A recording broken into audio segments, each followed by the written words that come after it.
The desert carried whispers, as though the earth itself kept a memory of those who walked it.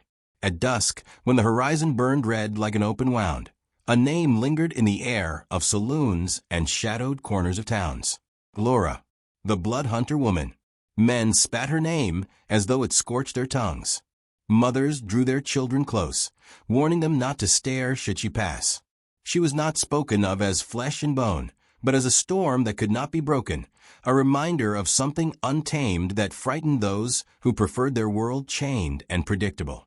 She was 23, yet her face held the stillness of stone carved by centuries of wind.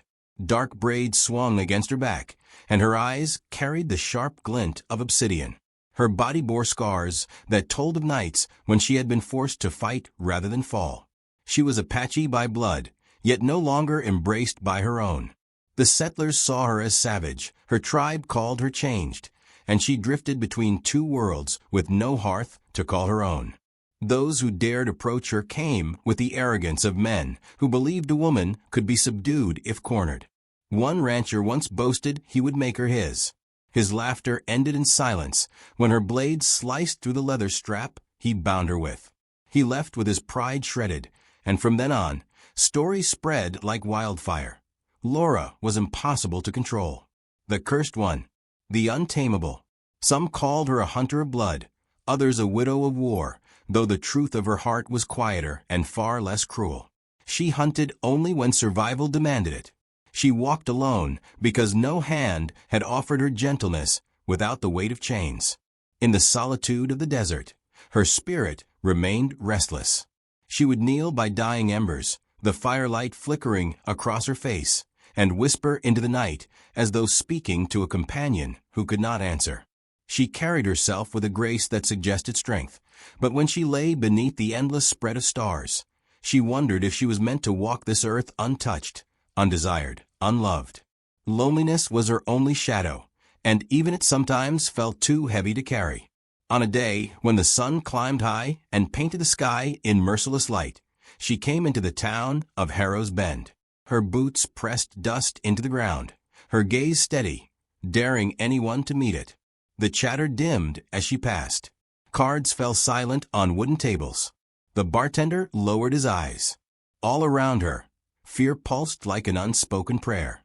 She bought only what she needed, flour, dried beans, ammunition, and moved like a phantom back toward the open land. But there was one pair of eyes that did not look away. He stood near the corral at the edge of town, tall and broad, his frame built not just by wealth, but by labor that had carved muscle into him. His hair was sun-worn, his jaw unshaven, his hat tipped low against the glare. He was a cowboy, 34 years of age, his life marked by the quiet authority of a man who did not need to boast. People whispered of his riches, of a land he owned that stretched wider than the eye could see, yet wealth had not softened him. His face bore lines not of excess, but of endurance, a man who understood both gain and loss. When his gaze found Laura, it did not flinch, nor did it hunger. Instead, there was something rarer, recognition, as though in her he saw not danger, but a flame, fierce yet beautiful, a spirit the world had failed to honor. She noticed him, of course. She always noticed when someone dared hold her eyes. It was not the boldness of lust, nor the arrogance of men who wished to conquer. It was steady, unshaken, almost reverent. She turned away before the silence could deepen, but his presence lingered in her mind as she walked into the fading light. That night, the wind sang low through the canyon, carrying the scent of rain that never came. Laura built a fire beneath a cluster of rocks, her hands quick and practiced. She ate sparingly, her body weary yet disciplined. But when she closed her eyes, she saw his face, not because it was handsome, though it was, but because it had not judged her. That small mercy unsettled her more than any insult could. Days later, she crossed paths with him again. Not in town this time, but along the dusty trail that cut between ridges. She rode her horse, a wiry dun mare, when she saw him guiding cattle across the plain. He lifted his hat in greeting, his expression calm, without expectation. She slowed her horse, uncertain whether to pass, without word. But something in his composure, the quiet ease of him, held her there. The sun pressed hot upon them, and he rode closer, holding out a canteen. His voice was steady when he spoke, neither commanding nor pleading. "Water, if you need it." She hesitated, suspicion sharpening her features. No man had ever offered her anything without trying to bind her in return. Yet his eyes did not waver. They held no hunger, no mockery, only simple sincerity. At last, she reached for the canteen. The water was cool, sweeter than she expected, and when she returned it, he nodded once, as though no more needed to be said. Then he turned back to his herd, giving her the freedom to ride away. That freedom unsettled her. She had grown accustomed to men who clawed at her, demanded, tried to seize. He did none of those things. His restraint was more disarming than any weapon. For the rest of the trail, her heart was restless, a storm she could not quiet. By the time the stars rose, she lay awake, listening to the night. Something inside her had shifted, though she could not yet name it. She remembered the weight of his gaze, the way he had offered without taking. She wondered if perhaps the stories she had told herself, that she was unworthy of tenderness, unworthy of belonging, were not the only stories written in the dust of her path. And though she tried to bury the thought, a truth burned quietly within her. She had not felt seen in years, yet today, for the briefest of moments, she had been seen. Far across the desert, in his own camp, the cowboy sat by his fire, watching sparks rise into the black. He thought of her too, not as a rumor, not as a danger, but as a woman carrying the weight of battles the world would never understand. The desert slept, but in its silence, two hearts stirred, separate, wary, yet undeniably aware of one another. Neither knew that the next meeting would not be chance, nor that the paths of solitude they had walked for so long were already bending toward a crossing that could not be undone. The trail of days that followed seemed to fold time into a rhythm Laura had never known. She crossed paths with him more often, though never by design. At least, not at first. He moved with the patience of one who knew the land as intimately as he knew his own breath, and she found that wherever her horse carried her, sooner or later his figure would emerge, whether guiding cattle, mending a fence, or riding with the quiet dignity of someone who carried no need to prove himself. When they spoke, it was never with the chatter that filled taverns or the hollow boasts of men desperate to be heard. His words were few, yet they carried weight. He asked her once if she had enough food, and when she gave no answer, he left a sack near her fire the next evening, then walked away before she could protest. She found beans, jerky, flour, and a small tin of coffee. She stared at it for a long while, her chest tightening with something she did not want to name. For years, the world had sought to take from her, yet here was a man who gave and vanished, leaving her dignity intact. She did not know whether to trust it, and so she tested it. When next she saw him, she returned the sack, untouched. His eyes searched hers for a moment, then he nodded. No anger, no insult, simply acceptance. That night she boiled the coffee anyway, and the bitterness filled her mouth with warmth that felt like memory. As summer deepened, storms rolled over the desert with sudden violence. On one such night, thunder cracked across the canyon, and rain struck like shards against the ground. Her mare stamped nervously, and her fire sputtered low. Out of the shadows, he appeared, water streaming off his hat, his horse trembling against the wind. Without a word, he tied both animals beneath the rocks, then knelt to shield her flames with his broad back until the worst of the storm passed. She sat close enough to feel his breath, yet he did not touch her. His silence was steady, as though his presence was answer enough.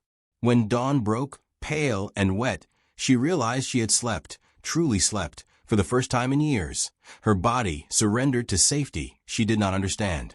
She watched him stir the fire to life again, his hands strong yet gentle.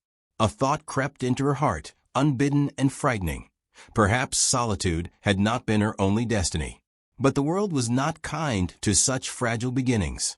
Word spread quickly in Harrow's Bend, as it always did, sharp as barbed wire. Townsfolk whispered that the rich cowboy had taken an interest in the bloodhunter woman. They warned him at the saloon, voices thick with disdain. "She will ruin you," they said. "She'll cut you down in your sleep. She's nothing but fire and curse." He listened without reply, drinking slowly, his eyes unreadable. But Laura, who had walked in to collect supplies, heard every word. Their laughter bit deep, reopening wounds she had nearly managed to close. That night, she returned to her camp with her chest hollow. She built her fire, but the warmth did not reach her. She thought of him, of the danger his closeness invited. She could not let him be dragged into the exile she had borne all her life. Better to sever it now, before it grew roots too deep to rip free.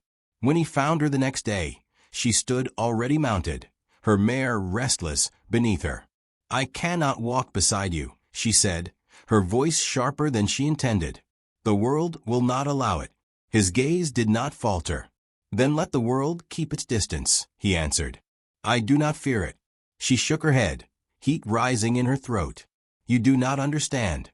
They will never see me as you do. To them I am nothing but danger." His jaw tightened, but his voice remained calm. "Then they see blind. I see a woman who survived what would have broken lesser souls. If that is danger, then I welcome it." The words landed like stones in her chest, too heavy to carry, too true to ignore. She turned her horse and rode, not trusting herself to stay. Yet the echo of his conviction followed her long after the dust of her trail had settled. Days stretched thin. She avoided the town, avoided him, yet fate wove their paths together regardless. She found him once repairing a broken fence where cattle had scattered, his shirt clinging with sweat, his hands calloused from labor he could have paid others to do. Another time she saw him tending to a lame horse, speaking to it with the same calm patience he had offered her. Each time she watched unseen, a quiet ache pulling at her chest. It was not grand gestures that unraveled her defenses. It was these small, steady acts. The way he let silence be comfortable. The way he gave without demand. The way his eyes never flinched from her scars.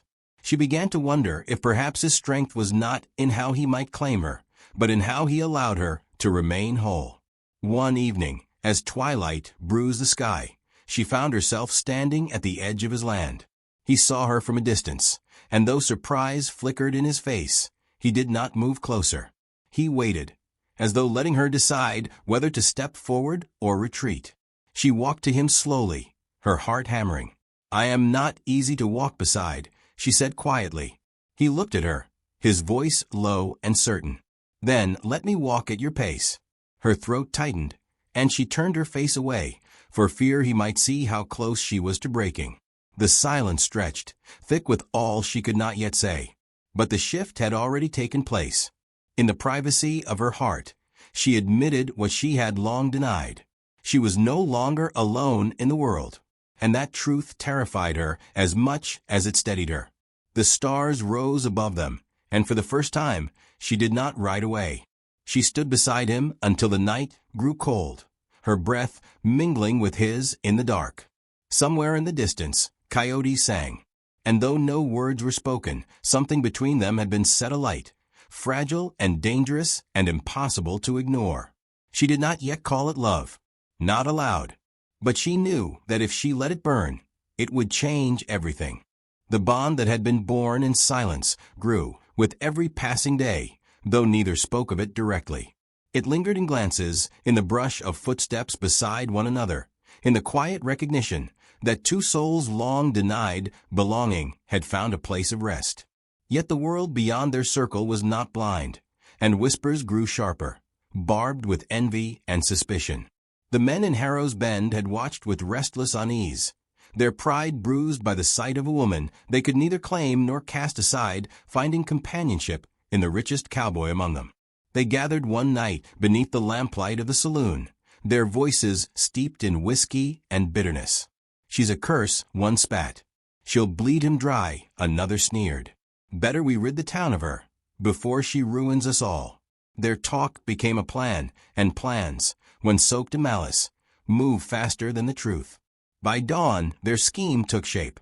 They would corner her beyond the ridge where the land fell silent, where no one could intervene. To shame her, to drive her out, to remind her she was never welcome. Laura sensed it before it came. The desert had taught her to read silence, to hear danger in the shift of wind. As she rode her mare through the canyon, she felt eyes on her, the heavy watchfulness of predators cloaked in human form. When the men emerged, 6 in number, their faces twisted with false courage, she was not surprised. They circled, their words sharp as knives. Thought you could play wife to a man above your kind. One jeered. You're nothing but fire and filth. Her hand hovered near her blade, though her heart hammered not from fear, but from the ache of old wounds reopened. She had lived this moment countless times, cornered, judged, made into a beast for others to slay. Alone, she might have fought, might have bled, might have disappeared into exile once more. But she was no longer alone. The sound of hooves thundered through the canyon, strong and certain. The men turned, and there he was, the cowboy, his figure resolute against the morning light, his horse kicking dust into the air like smoke. He dismounted with measured calm, his presence a wall of unshaken strength. His eyes, when they found Laura, carried no fear, only a steady promise. He stepped between her and the men, his voice low, but cutting through their noise. You will not touch her. They laughed, as men do when their cruelty is met with defiance. She'll cut you down same as anyone else, one barked. You think you're different? She's wild, she's poison. The cowboy's gaze never wavered. Then she is a fire I choose to stand beside. Better a life burned bright than one wasted in shadows. His words stilled them, for conviction spoken without tremor carries weight that cannot be mocked. Yet one man lunged forward, hand on his pistol. Laura moved before thought, blade flashing, not to kill, but to draw a line across the ground between them. Her eyes blazed, her voice fierce. I am not yours to name, not yours to break. The men hesitated, unsettled by the unity before them. 2 flames, not one, standing together. And in that moment, the truth became undeniable. She was not untamed because she could not be loved. She was untamed because no one had loved her rightly. Until now. The men retreated, their bravado cracked, their curses trailing like smoke in the wind. When the dust settled, only the 2 of them remained in the canyon's quiet. Laura's chest heaved, her blade trembling in her grip. The cowboy reached gently, his hand brushing hers, guiding the weapon down. You need not fight the world alone, he said softly. Not while I breathe. Her eyes met his, fierce yet wet with a pain long buried. And what if standing beside me costs you everything? Then let it cost, he answered. For I have nothing worth keeping if it means losing you. The silence that followed was heavier than battle, for it held the weight of surrender, not of will, but of guarded hearts. Slowly, she allowed herself to lean into him, her forehead against his chest, his arms encircling her with a devotion that claimed nothing but gave everything. In his embrace, the years of exile, of loneliness, of endless wandering found a place to rest. Their union was not celebrated with feasts or bells.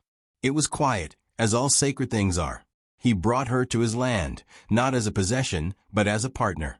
She walked it freely, her spirit unbound. And in time she stood beside him as his wife, though no preacher's words were needed to sanctify what had already been written in fire and blood. The townsfolk, once hostile, watched from a distance.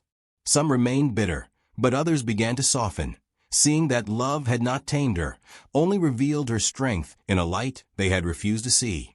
Seasons turned. Together they built a life not of grandeur, but of shared moments, the planting of crops, the tending of horses, the quiet laughter by the hearth. She carried her scars into this life, and he never asked her to hide them. Instead, he touched them with reverence, as though each one was proof of her survival, each one a testament to the fire he so deeply cherished. But even in peace, a shadow lingered, for Laura knew that the world's cruelty did not vanish, it merely waited. One evening, as the sun bled into the horizon, she stood at the fence line, her eyes searching the horizon. He joined her, his hand brushing hers. Do you regret it? She asked softly, choosing me against them all? He looked at her, his gaze steady, his voice quiet as a vow. No, for in choosing you, I found myself. Her heart swelled, yet fear flickered within it. Not fear of him, but of the weight of such love. For when one has lived long in solitude, the gift of devotion feels fragile, a thing that could be stolen by fate at any moment. That night, as the fire burned low, she lay awake beside him, listening to his steady breath. She knew the path ahead would not be easy, that whispers and dangers might rise again. But for the first time in her life, she was not afraid of the storm. She had found a man who did not seek to cage her fire, but to walk through the flames with her. And as she closed her eyes, a single thought carried her into sleep. The world might never understand, but love, true love, was never meant to be understood by the world. It was meant to be lived, fiercely and without apology.